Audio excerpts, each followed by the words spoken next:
ассалому алайкум бинандагони гиромӣ, ба таваҷҷӯҳи шумо барномаи иттилоотии вақт аз телевизиони Душанбе. Дар студия бо хабарҳо Раими Карим. Нахуст сархати гузоришҳои барнома. мулоқоти президенти ҷумҳурии Тоҷикистон муҳтарам Эмомалӣ Раҳмон бо раиси Жогорку Кенеши ҷумҳурии Қирғизистон Нурланбек Тургунбек Улу. омодагӣ ба мавсими зимистон, санҷиши техникаву механизмҳои раёсати истифодабарии роҳҳои ноҳияи Шоҳмансур дар ин самт. ташкили мулоқоти вохӯриҳои судманд дар муассисаҳои миёнаи касбӣ ва олии таълимӣ. баррасии ин масъала зимни як ҳамоиши соҳавӣ. 16 сентябр президенти ҷумҳурии Тоҷикистон пешрои миллат муҳтарам Эмомалӣ Раҳмон дар қасри миллат раиси ҷогорку Кенеши ҷумҳурии Қирғизистон Нурланбек Тургунбек Улуро ба ҳузур пазируфтанд. Дар мулоқот масоили ҳамкории Тоҷикистону Қирғизистон дар соҳаҳои барои ҳарду ҷониб судманд, аз ҷумла робитаҳои байнипарлумонӣ баррасӣ шуд. Президенти кишвар муҳтарам Эмомалӣ Раҳмон иброз доштанд ки Тоҷикистон ба рушди ҳамкории гуногунҷанба бо ҳамсояи наздикаш Қирғизистон аҳамияти хоса медиҳад. дар ин зимн таъкид гардид ки дипломатияи парлумонӣ метавонад дар пешрафти ин раванд нақши муҳим бозад. ба фаъолияти гурӯҳи дӯстии байнипарлумонӣ, табодули таҷриба ва дастгирии ҳамдигар дар арсаи байналмилалӣ ба воситаи парламентҳо таваҷҷӯҳи зиёд зоҳир гардид. ба рушди ҳамкории Тоҷикистону Қирғизистон дар соҳаҳои афзалияноки тиҷоратӣ, иқтисодӣ, нақлиётию транзитӣ, бахши агросанъатӣ, инчунин обию энергетикӣ таваҷҷӯҳ зиёд зоҳир гардид. тавсеяи ҳамкорӣ дар соҳаҳои фарҳангию гуманитарӣ ҳам аз мавзӯъҳои муҳими суҳбат буд. гуфтугӯи судманд ҳамчунин доир ба тақвияти ҳамкории ду кишвар дар чорчӯби сохторҳои бисёрҷониба бахусус Созмони Милали Муттаҳид, Иттиҳоди Давлатҳои Мустақил, Созмони ҳамкории Шанхай ва Созмони аҳдномаи амнияти дастаҷамъӣ сурат гирифт.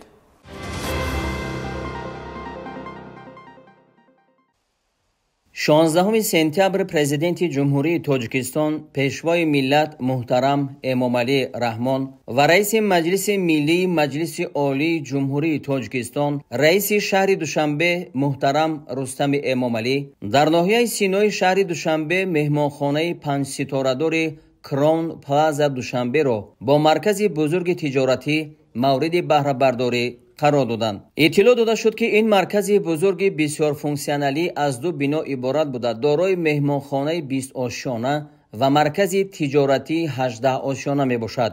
ёдовар мешавем ки 4 сентябри соли 2019 президенти кишвар муҳтарам Эмомалӣ Раҳмон дар яке аз мавзеъҳои зебоманзари пойтахт, кӯчаи Низомии Ганҷавии ноҳияи Сино, дар соҳили руди Лучоб бо гузоштани санги асос ба сохтмони бинои бисёрфунксионалии баландошона оғози расмӣ бахшида буданд.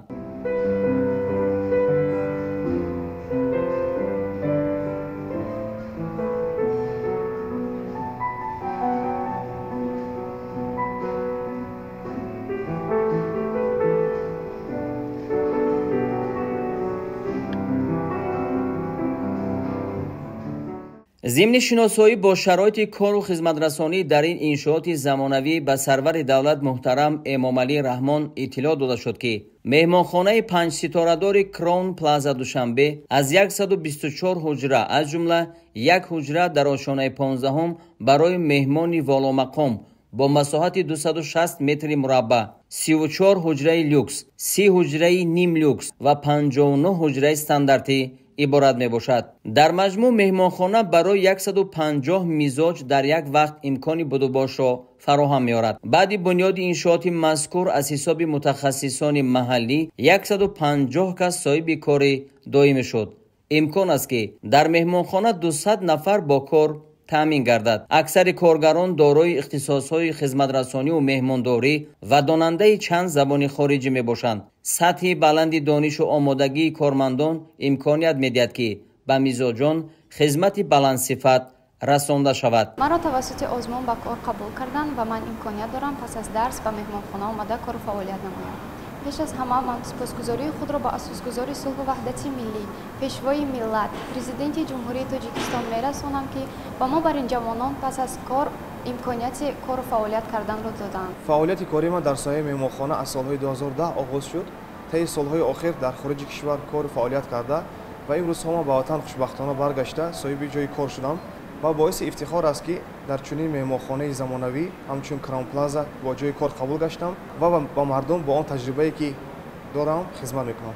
мавриди зикр аст ки дар рафти корҳои сохтмонӣ 400 сокини маҳаллӣ бо ҷойи кори муваққатӣ ва маоши хуб таъмин гаштанд. мувофиқи лоиҳа масоҳати умумии бинои бисёрфунксионалӣ 118 гектарро ташкил дода, фармоишгар ва лоиҳакаши он ҷамъияти дорои масъулияти маҳдуди Элитстрой сервис мебошад. корҳои лоиҳакашӣ бо ҷалби мутахассисони хориҷӣ ба анҷом расонда шудааст. меҳмонхона бо ба инобат гирифтани унсурҳои миллӣ ва муосири шаҳрсозӣ бунёд гардидааст. бо завқу салиқаи баланд ва бо истифода аз санъати баланди меъморӣ, оро ёфтани дохили бино, ҳуҷраҳои хоб, роҳраву макони қабули мизоҷон иншоотро зебову диданӣ намудааст. дар дохили бинои бисёрфунксионалӣ марказҳои хизматрасонӣ, фароғатӣ, ҳуҷраҳои корӣ, 3 тарабхона, толор барои зиёфатҳои расмӣ бо 150 ҷой, 3 қаҳвахона, кошонаи ҳусн, ҳавзи шиноварӣ,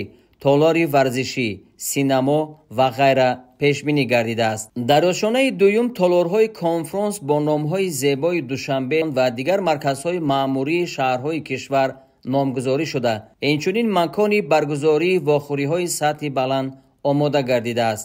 соҳибкорони ватанӣ аз 1 июли соли 2023 ба муҳлати 20 сол бо ширкати Intercontinental Hotels Group London таҳти бренди Crown Plaza шартнома ба имзо расонда буданд.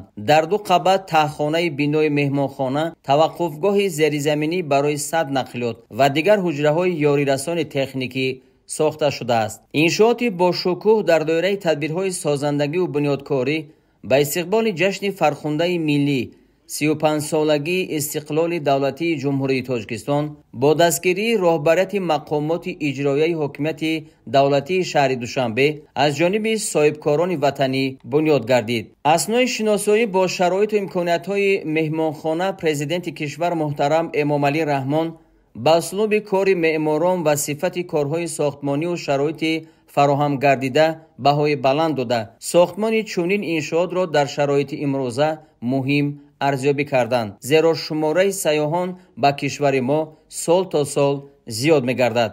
дар маркази калони тиҷоратӣ ки аз 18 ошёна иборат мебошад, барои доираҳои васеъи соҳибкорӣ шароити муосири кор фароҳам гардидааст. аз ҷумла аз ошёнаҳои 1 то 8 идораи маъмурии ширкатҳо ва дар ошёнаҳои аз 9 то 18 дигар ҳуҷраҳои корӣ ҷойгир карда шудааст. баъди ифтитоҳи маркази тиҷоратӣ дар ин ҷо барои 100 нафар ҷойи кори доимӣ ташкил гардид. иншооти мазкур дар доираи нақшаи генералии шаҳри Душанбе бунёд гардида, дар рафти корҳои лоиҳакашӣ тамоми инфраструктураи шаҳрсозии муосир ба инобат гирифта шудааст. бо сохта мавриди баҳрабардорӣ қарор гирифтани ин иншооти баландошона дар баробари муҳайё гардидани шароити арзандаи хизматрасонӣ ҳамзамон ба пойтахти кишвар зебогии нав зам гардид. бунёди гулгашти зебо дар назди меҳмонхона ба ҳусни иншоот зебогии дигар зам намуда, хоса шомгоҳон ин макон дилкашу назаррабо мегардад. ҳудуди он бо чароғҳои ранга зиннат ёфта, барои сайругашт ва истироҳати мизоҷон дар ҳавои тоза шароити зарурӣ фароҳам оварда шудааст. баъди шиносоии пурра бо шароити кору хизматрасонӣ дар меҳмонхонаи Crown Plaza Душанбе, пешвои миллат президенти кишвар муҳтарам Эмомалӣ Раҳмон ба соҳибкорони ватандӯст барои ҷавобгӯ ба талаботи меъморию шаҳрсозӣ бунёд кардани иншооти муосир изҳори сипос карда, онҳоро ба риояи меъёрҳои баланди соҳавӣ, одобу рафтор ва суннатҳои баланди меҳмондории миллӣ ва дар сатҳу сифати баланд ба роҳ мондани хизматрасонӣ ҳидоят намуданд.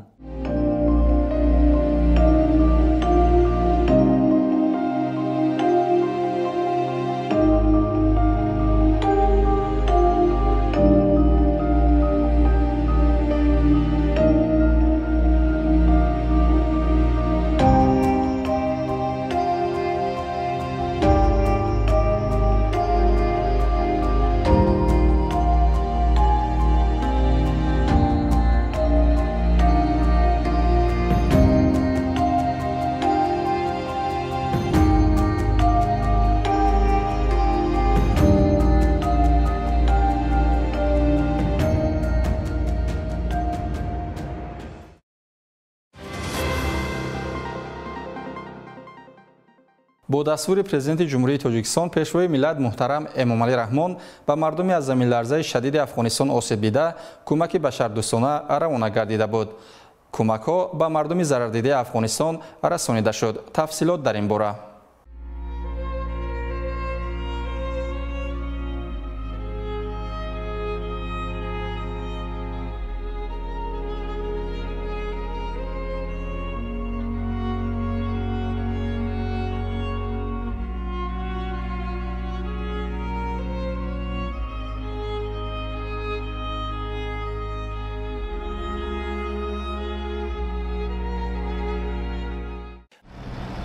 با دستور پرزیدنت جمهوری تاجیکستان پیشوای ملت محترم امامعلی رحمان کاروان کمک‌های بشردوستانه به مردم برادر افغانستان که بر اثر سلسله زمین لرزه شدید خسارات زیاد جانی و مالی را در بر داشت رسانیده شد. این کمک‌های بشردوستانه که با مقصد برطرف ساختن عاقبت‌های آفت طبیعی و دستگیری مردم آسیب دیده روانه گردیده است، طبق ترتیب مقرر گردیده به مرکز قبول کمک‌های بشردوستانه در شهر جلال آباد ولایت ننگرهار انتقال داده شد. با در نظر داشت مسافه و شرایط راه، زیاد بودن حجم کمک و تعداد ماشین‌ها، در همکاری با سفارت حکومت جمهوری تاجیکستان در کابل و مقامات دخلدار افغانی، بارهای کمک در بندر شیرخان و دیگر واسطه‌های نقلیات بارکشانی شرکت‌های افغانی گذرانیده شده در چند مرحله به مکان تعیین شده رسانیده شد.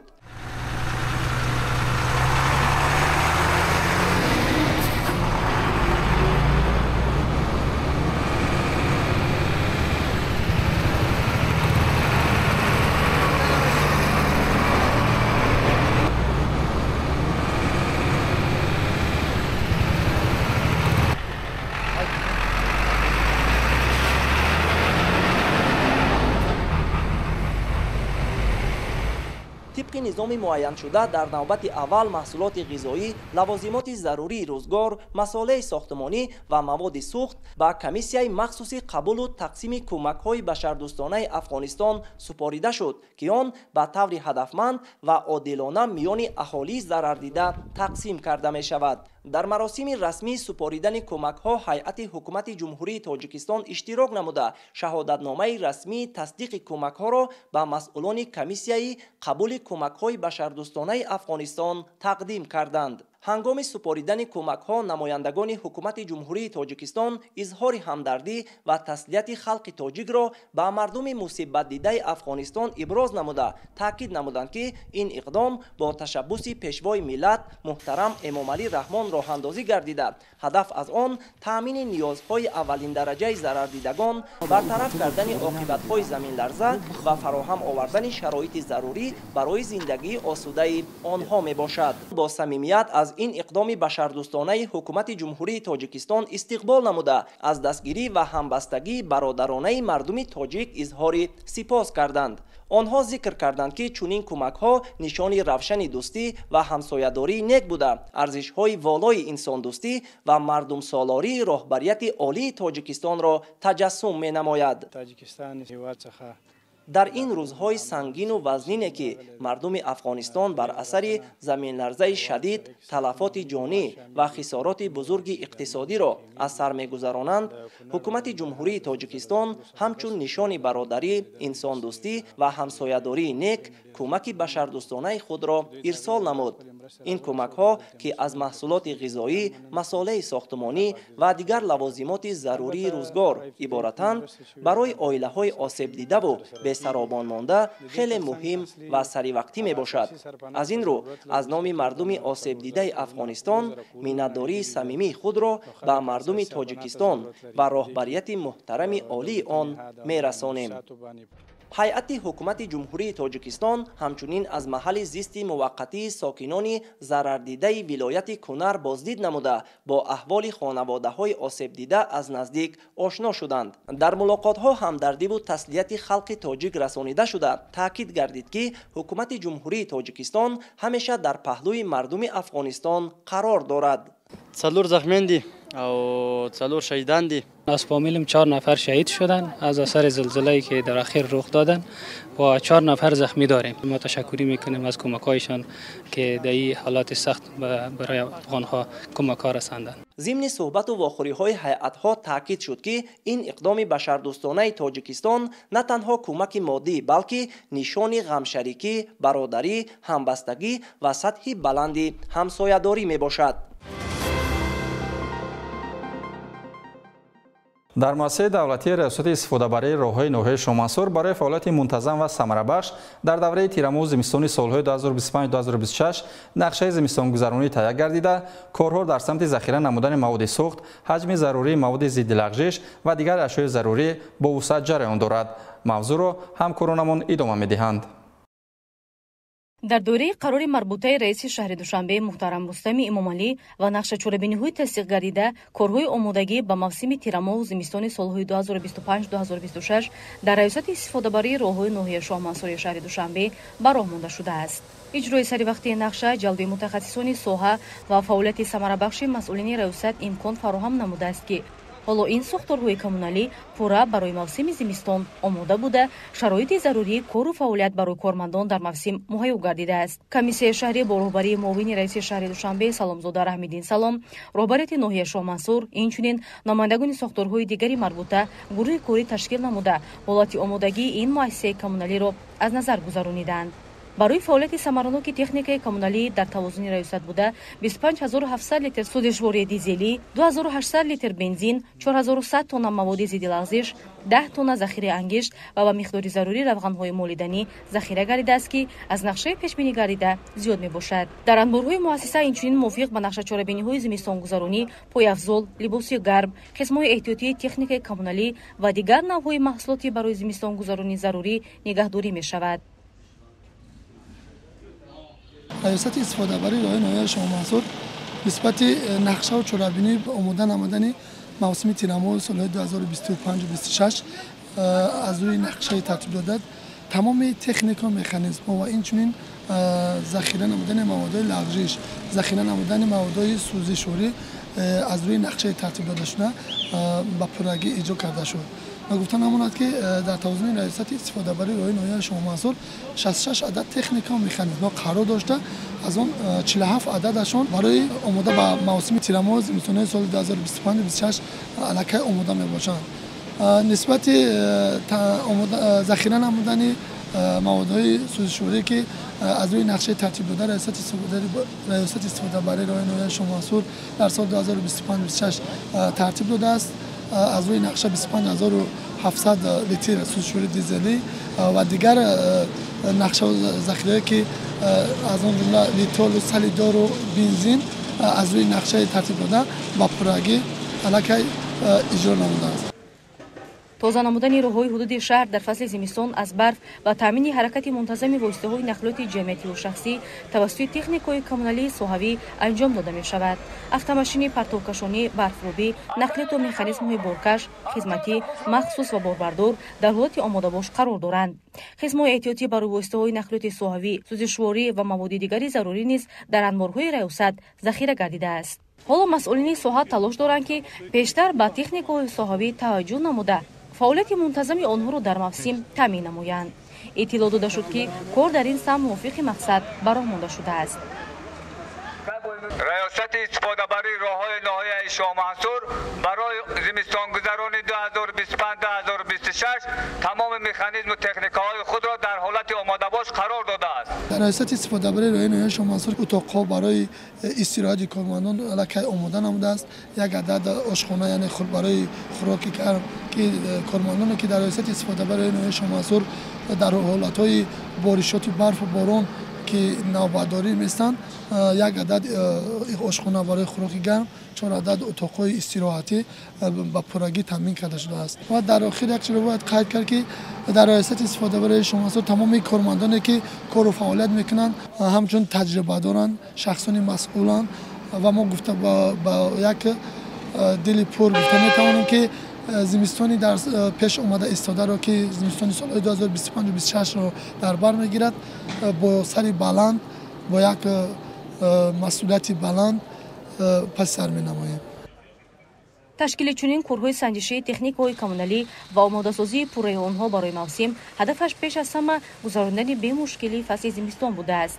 طوری معلوم گردید آمادگی ریاست استفاده‌بری راه‌های نوحه شامنصور شهر دوشنبه بهتر بوده. نشاندن نقشه پوره اجرا گردیده است. اعضای گروه کاری همه پهلوی فعالیت آمادگی این ریاست را از نظر گذرانیده با مسئولین برای اجرای پوره نقشه بهایی بلند دادند. رهبریت ریاست استفاده‌بری راه‌های نوحه شامنصور شهر دوشنبه برای بهزیستی شرایط معیشی کارمندان ریاست در فصل زمستان نیز تدبیرهای ضروری را در عمل پیاده نمودند. این امکان می‌دهد که نوبتداران همیشه در حالت آماده باش در داخل ریاست قرار داشته باشند.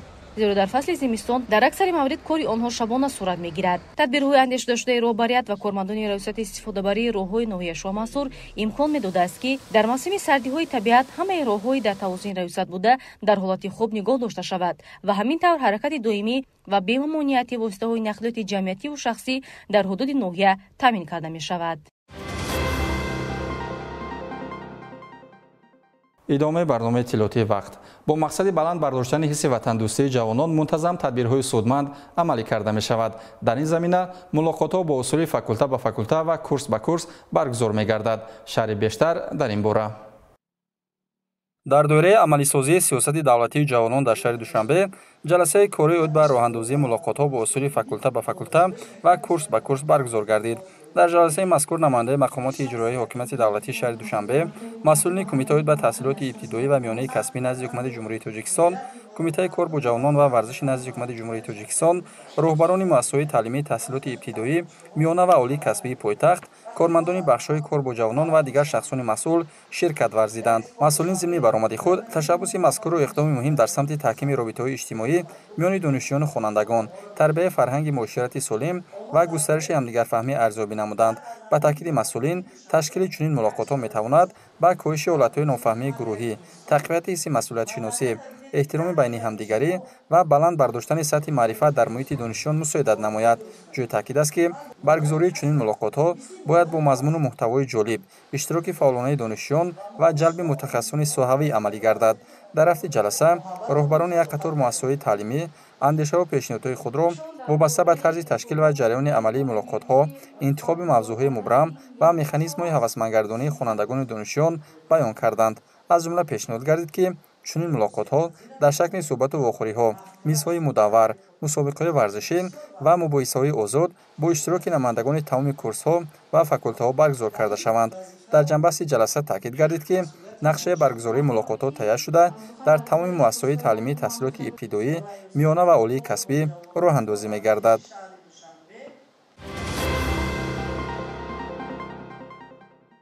با ابتکار کمیته اجرایی حزب خلقی دموکراتیک تاجیکستان در ناحیه فردوسی در اساس نقشه چرابینی‌های تشکیلات جمعیتی جوانان سازندگان وطن و کمیته اجرایی حزب در شهر دوشنبه در دوره تنتنه‌های جشن عمومی روز استقلال دولتی جمهوری تاجیکستان همایش فعال جوانان ناحیه فردوسی را تحت عنوان 34 سال سازندگی و آبادکاری با پیشوای ملت برگزار نمود. گزارش با پیگیری همین چرابینی آماده شده است.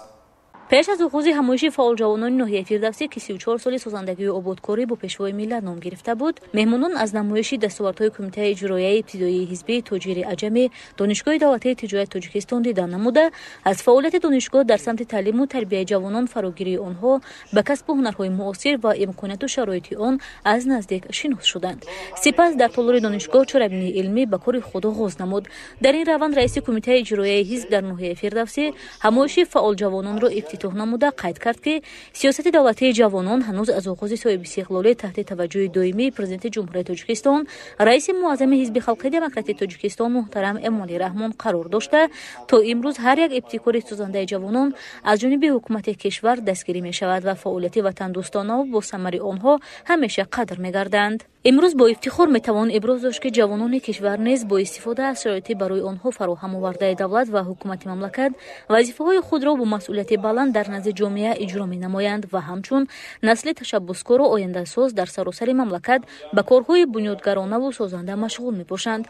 در این زمینه رئیس تشکیلات جمعیتی جوانان سازندگان وطن، معاون رئیس کمیته اجرایی حزب در شهر دوشنبه و رکتور دانشگاه دولتی تجارت تاجیکستان اوید به دستگیری‌های جوانان از جانب حزب خلقی демократии Тоҷикистон суханронӣ намуда иброз доштанд ки идома бахшидани сиёсати рӯй овардан ба ҷавонон ва дар роҳи расидан ба ин ҳадаф ҳарчи бештар фароҳам овардани шароит ва заминаву имкониятҳои мусоид барои рушди маънавию ахлоқӣ, таҳсил ва кору фаъолияти ҷавонон яке аз самтҳои муҳим ва афзалиятноки ҳизби халқии демократии Тоҷикистон ба шумор рафта, татбиқи босамари он ҳамчун кафолати дастёбӣ ба ҳадафҳои барномавии ҳизб арзёбӣ мегардад. дар фарҷом як қатор устодону омӯзгорон ва ҷавонони фаъол бо ифтихорномаи сипосномаи Кумитаи ҷирояи ҳизби халқии демократии Тоҷикистон дар ноҳияи Фирдавсӣ ва ташкилоти ҷамъиятии ҷавонон созандагони ватан сарфароз гардонида шуданд.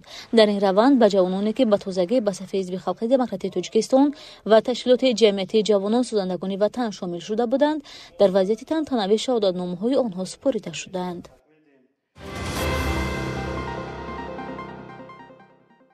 дар мамлакат даври сеюми озмуни ҷумҳуравии илм-фуруғи маърифат ҷараён дорад. рӯзи дуюм аст ки гимназияи рақами 4 барои хонандагони болоиққат аз даври шаҳрии ин озмун мизбонӣ мекунад. шаҳри бештар дар таҳияи ҳамкоронамон. давоми 2 рӯз аст ки дар гимназияи рақами 4 барои хонандагони болоиққат дар шаҳри Душанбе даври шаҳрии озмуни ҷумҳуравии илм-фуруғи маърифат идома дорад. барои дар сатҳи зарурӣ ташкил ва гузарондани озмуни мавриди назар шароити созгор дар ин муассиса муҳайё гардидааст. ҷои зикр аст ки соли панҷум мешавад ки дар Тоҷикистон озмуни ҷумҳуравии илм-фуруғи маърифат бо мақсади амалисозии 20-солаи омӯзиш ва рушди фанҳои табиатшиносӣ, дақиқ ва риёзӣ дар соҳаи илму маориф баргузор мегардад. имсол дар озмуни илм-фуруғи маърифат номинатсияи нав бо номи зеҳни сунӣ ва барномасозӣ илова карда шуд ки дар ин номинатсия довталабон дар байни хонандагону донишҷӯён ва касби корҳои гуногун 68 нафарро дар бар мегирад ки аллакай ин дуюм рӯз ҳаст даври озмун гузашта истода аст. дар ин давр аллакай қариб 44 нафарро ки барномаҳои сохташудаи онҳоро дида гузаштем. албатта бояд қайд намуд ки барномаҳои сохташудаи онҳо, яъне ки зеҳни сунӣ ва барномасозие ки дар ин номинатсия барои мо ҳакамон нишон дода шудаанд, беҳтаринҳо интихоб карда мешавад ва роҳхат меёбанд ба даври ҷумҳуравӣ. طبق نظامنامه امسال برای باز هم تکمیل و تحکیم بخشیدن روندی برگزاری آزمون و هوسمندسازی بیشتری اشتراکچیان نامیناسیون نو ذهنی صنعی و برنامه‌سازی اضافه کرده شده. برای غالبان آزمون 24 جای زیاد کرده شد. یعنی شماره جای‌ها برای غالبان در دوره جمهوری از 132 به 156 جای زیاد گردید. این همه برای هوسمندسازی شماره بیشتری داوطلبان زمینه می‌گذارد. برگزاری آزمون دوام سال‌های 2021-2024 نشان داد که توجه نسل نورس و جوان به آموزش علم‌های دقیق، طبیعی و ریاضی خیلی زیاد گردیده. برای دریافت و تربیت نمودن متخصصان بلند اختصاصی ساحه مهندسی و برنامه‌سازی زمینه مساعد فراهم آورده شده است. در بین خوانندگان برنامه‌های پیشنهاد شد که مثلا دکتر آنلاین بود، البته برای کمک رسانیدن برای بیمارها و آن دکترایی که در بیمارخانه‌ها کار میکنه برای اینها خیلی فایده آور میباشد و این چنین یک چند برنامه‌های دیگری که با یاری ذهن صنعی کار کرده شده بودند، مثلا شناخت چهره ها و صحبت کردن آنها، یعنی که آواز رو با متن تبدیل دادن و متن رو با آواز تبدیل دادن. این چنین یک چند برنامه‌های دیگری بود موجود بود که برای در پیشرفت مثال در دانشگاه‌ها، مکتب‌ها آنها رو میتوان که آزادانه استفاده برد.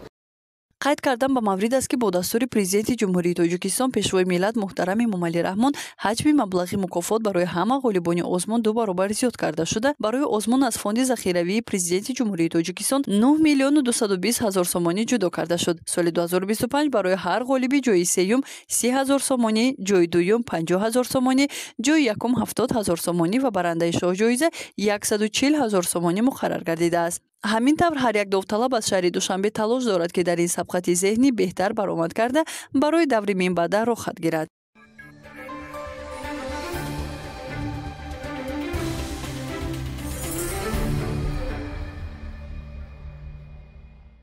اکنون توجه نمایید به صفحه ورزشی برنامه. ورزشکاری جوان امیدبخش تاجیک محمدی رجبوف که اولین مدال را در مسابقات قهرمانی جهان از ورزش قایقرانی میان نورسان به دست آورد به وطن برگشت. در فرودگاه بین المللی شهر دوشنبه پرچمبردار کشور را مسئولین ساحه ورزش، پیوندان و نزدیکان و هواداران این نمود ورزش گرم و صمیمی استقبال گرفتند. از روزهای قبل دیده امروز صحنه فرودگاه بین‌المللی شهر دوشنبه فضای دیگر داشت. فضای شادی، خرسندی و افتخار از پیروزی تاریخی. امروز تاجیکستان بار اول در ورزش قایقرانی با مدال برنجی محمد رجبوف دستیاب شد. محمد رجبوف ورزشکار جوان و آینده‌دار وطن که با حس بلند وطن دوستی و اراده قوی در مسابقه‌های بین‌المللی شرکت می‌ورزد، با این کامیابی نام تاجیکستان را در عرصه جهانی باز هم منور نمود.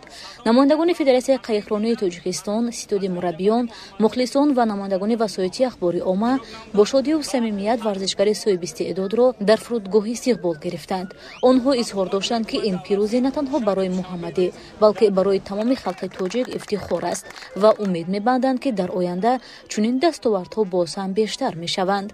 محمد رجبوف با اظهار سپاس به دستگیری دولت و مردم کشور گفت که این موفقیت تنها آغاز راه درازی است و او آماده است با نیروی بیشتر و تیاری خوب در مسابقه‌های آینده به غلبه بلندتر نائل شود. خیلی شدم که در این چمپیونات جهان اولین مدال تاجیکستان رو به دست آوردم از این نمود ورزش و در این مسابقه هم با من آسان نآمد.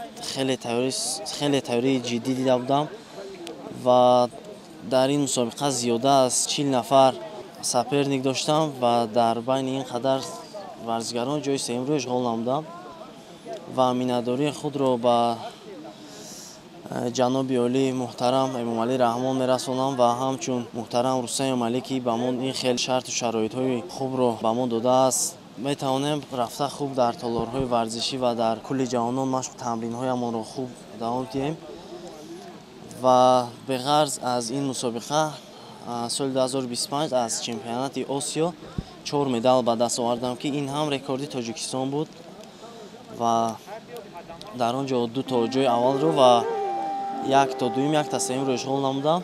در این چمپیونات جهان خوشبختانه که در طول 34 سال استقلالیت بار اول از نمود قایقرانی ورزشکار نورس امیدبخش جمهوری رجب محمدی در مسافت 14 کیلومتر 400 متر سزاوار جای سوم گشت. بعد از آن که در چمپیونات جهان که در مجارستان صاحب مدال گشت، در این متخصصای بین المللی حتی با ما گفتند که چهره نو از نمود قایقرانی پیدا شد در تاجیکستان. با این کامیابی تاجیکستان در ورزش قایقرانی یک قدم به پیش گذاشت و این عمل نه تنها ترغیبگر ورزش در کشور بلکه دستاورد برای رشد و توسعه ورزش‌های آبی میباشد.